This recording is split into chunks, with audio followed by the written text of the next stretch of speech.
Goeiedag, good day, fellow South Africans and citizens of the world, and welcome to the channel that is ahead of the curve, and to the sudden spurt of new subscribers to both channels. I don't know what brought it about, but the last few hours, wow, we've had a big jump in subscribers. Welcome to the only channel that tells you the new news that is real.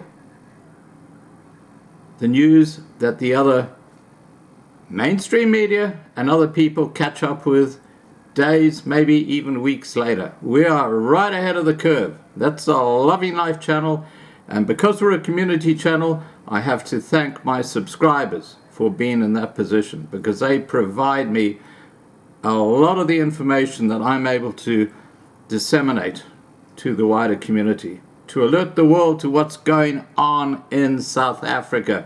And that is our major focus, to expose this corrupt ANC gangster state. Okay, I've ranted enough. Zimbabwe.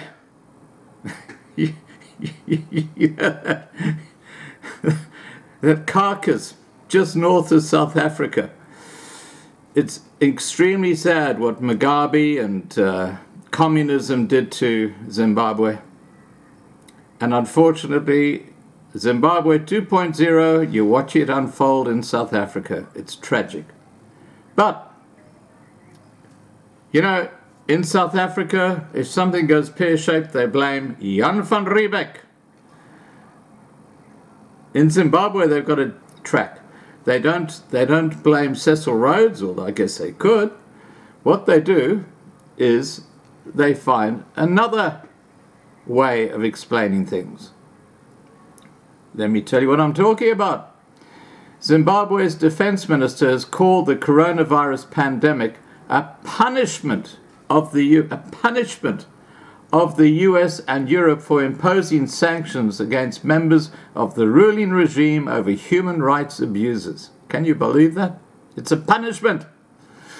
Coronavirus has infected more than 150,000 people worldwide and killed more than 6,000 since it was first detected in China last December. Zimbabwe's defense minister, Opa Muchinguri, on Saturday said, speaking at a rally in the northern town of Chinhoyi, "Coronavirus is a work of God, punishing countries who impose sanctions on us. They are now staying indoors. Their economies are screaming, just like they have been doing to our economy."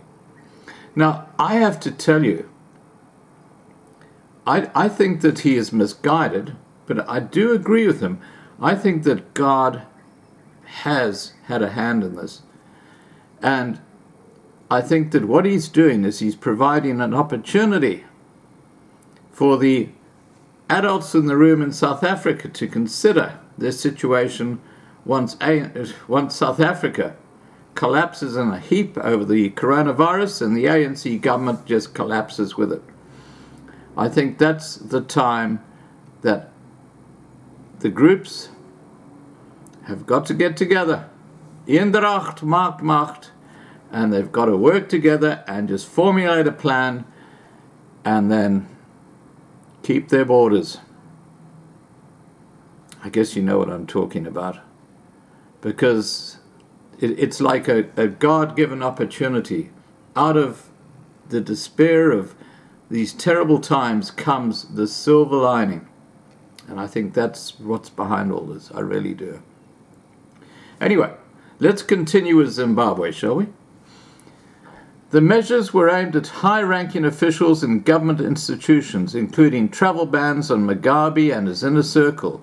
President Emmerson Mnangagwa has been battling to re-engage with the West since he took office in 2017.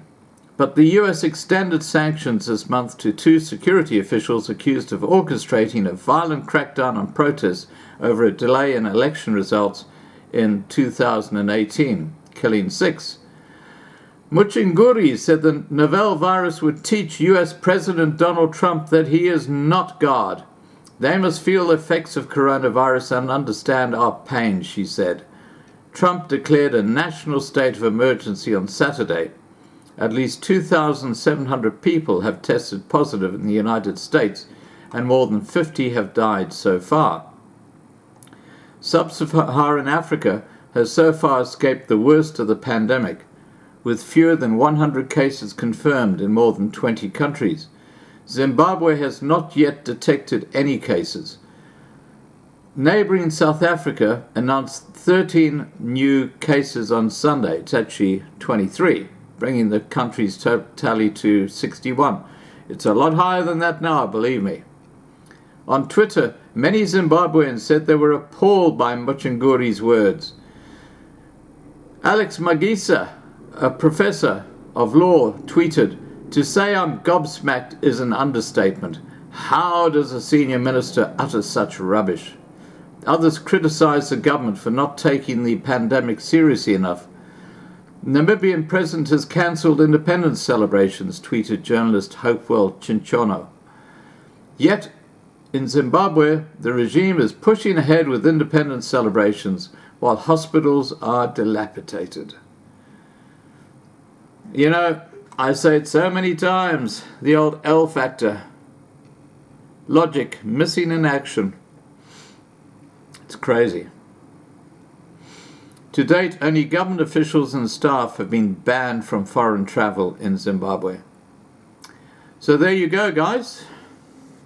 All my new subscribers, welcome to our family.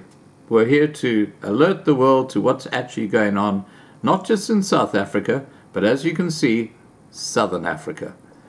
Please remember to subscribe to be kept informed. Ring the bell for the updates. Please like this video. Please share this video. And above all, please stay safe. Bye for now.